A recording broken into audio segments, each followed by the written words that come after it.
بسم الله الرحمن الرحيم بسم الله الرحمن الرحيم الحمد لله والصلاة والسلام على رسول الله وعلى آله وأصحابه أجمعين أما بعد. Kita lanjutkan pelajaran kita dari kitab Al-Usul Ats-Tsalatsa karya Syekh Muhammad Ibn Abdul Wahhab rahimahullah ta'ala. Kita masuk pada halaman 60 ya. Wa minas sunnah, dan dalil dari sunnah. Masih pembahasan apa ini? Az-zabhu. La'anallah man zabaha li ghairillah. Allah melaknat orang yang menyembelih kepada selain Allah. Ai ad-dalil ala anna dzabha ibadatun min sunnati Rasulillah sallallahu alaihi wasallam allati umirna bittiba'iha. Maknanya dalil yang menunjukkan bahwasannya menyembelih adalah ibadah, termasuk sunnah Rasulullah SAW yang kita diperintahkan untuk mengikutinya. Wa qala ta'ala, atau wa qala sallallahu alaihi wasallam, Rasulullah SAW mengatakan, taraktu fikum ma in tamassaktum bihi lan tadillu.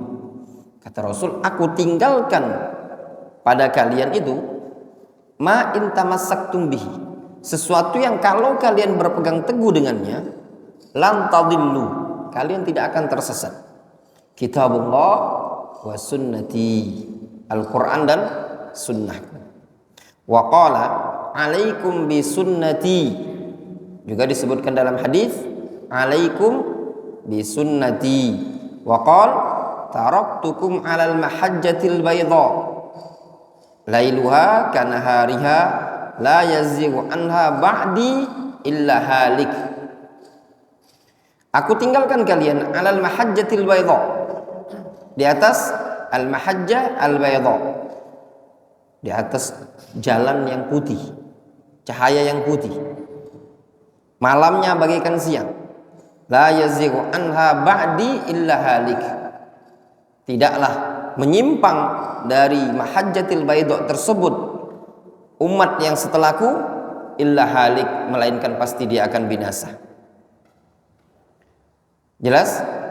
Jadi menyembelih merupakan ibadah, itu ada dalilnya dari hadis Nabi sallallahu alaihi wasallam. Rasul mengatakan apa? La'anallah man dzabaha li ghairillah. Allah melaknat orang yang menyembelih kepada selain Allah. Wa minas sunnah la'anallah man dzabaha li ghairillah. Al-la'nu at-tardu wal ib'ad. Al-la'n, makna la'an itu at-tardu, mengusir atau menjauhkan. Wal man'un wal mal'un, dan yang dilaknat man haqqat alaihi la'nah, yaitu orang yang berhak mendapatkan laknat.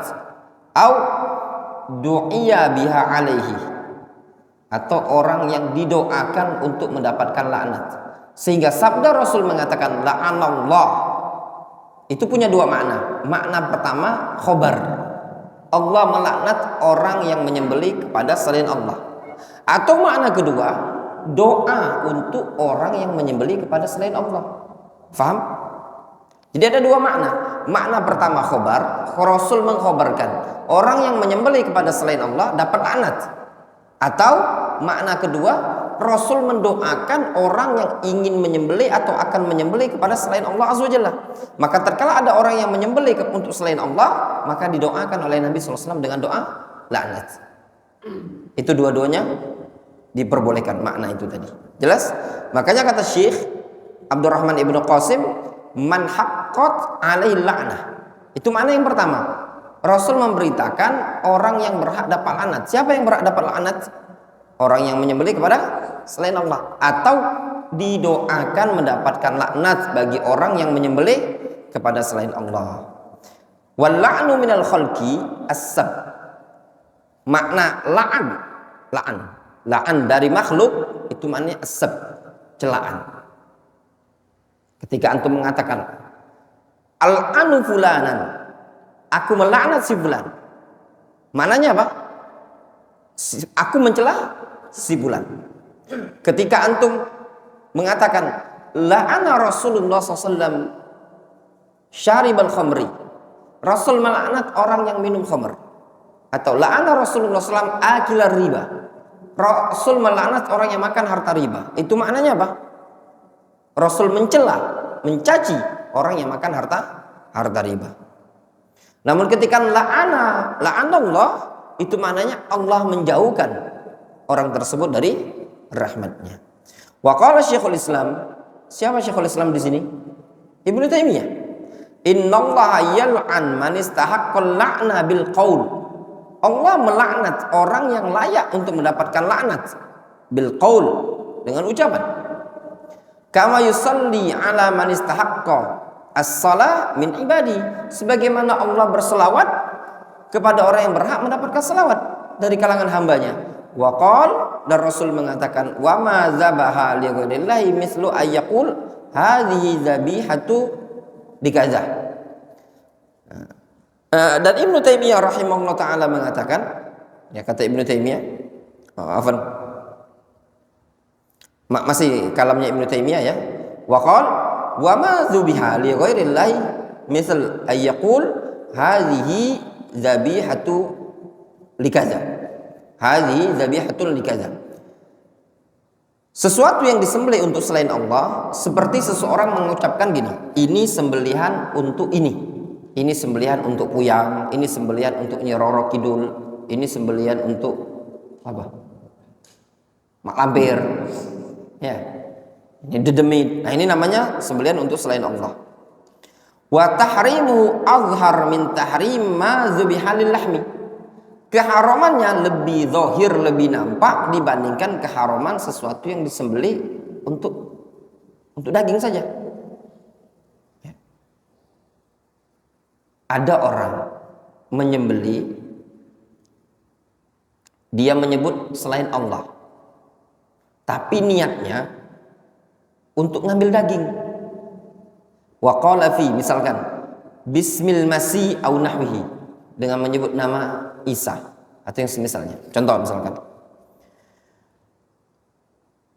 Bismi Isa bin Maryam, tapi niatnya untuk ngambil daging. Hukumnya haram? Haram. Syirik bisa dikatakan syirik kecil kalau niatnya untuk ngambil daging saja. Tapi kalau niatnya untuk pengatasnamaan Isa, untuk Isa, maka syirik besar. Sehingga seseorang melafadzkan ketika menyembelih dengan nama selain Allah, ada dua kemungkinan. Kemungkinan pertama, dia menyebut nama selain Allah dan niatnya untuk mempersembahkan sembelihan untuk kepada selain Allah tadi. Dengan menyebut nama Nyi Roro Kidul, aku persembahkan kambing ini untuk Nyi Roro Kidul. Syirik besar, syirik kecil, dua-duanya masuk. Secara lafaz seperti ini masuk pada syirik kecil, ya. Secara niat iradah masuk pada syirik besar. Difahami? Jelas?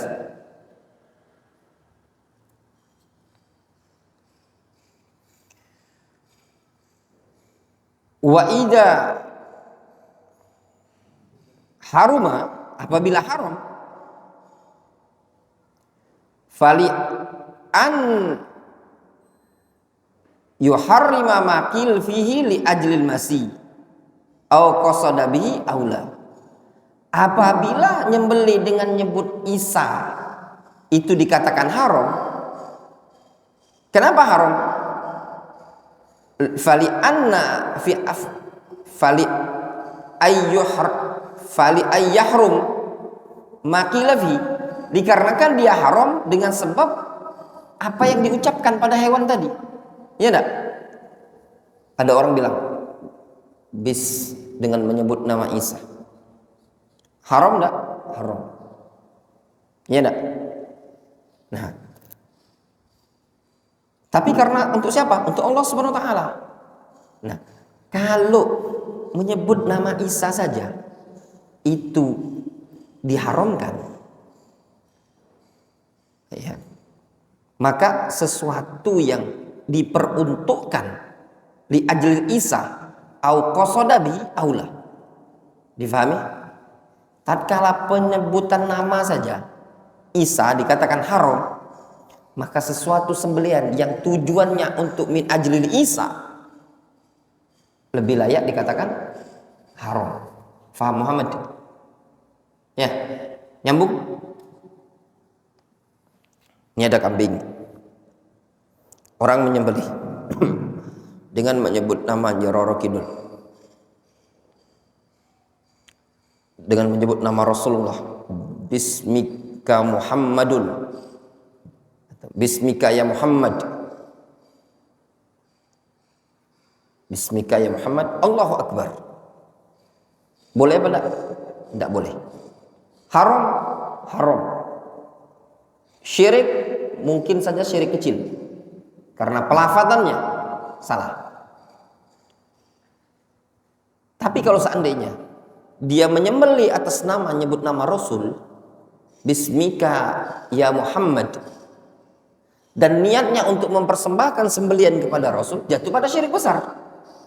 Dia niatnya untuk makan daging saja, tapi dengan menyebut nama Rasul, itu saja tidak boleh. Maka sesuatu yang diperuntukkan untuk Rasul tadi lebih layak dikatakan lebih besar, ya. Wadalla hadis ala anna dzabha ibadatun. Ini hadis menunjukkan sembelian adalah ibadah.